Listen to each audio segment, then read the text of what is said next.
So I'll be showing you how to hide your WhatsApp profile picture from everyone. So without necessarily removing it, maybe you want to hide it for some time. Here's how to do it.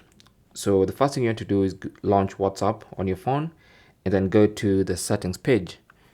Now on Android, to go to the settings page, tap on the three dots in the top right corner and then select settings.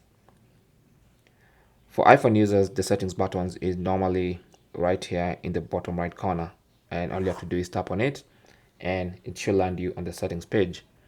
So what you want to do here is go to privacy, and then under privacy go to profile photo.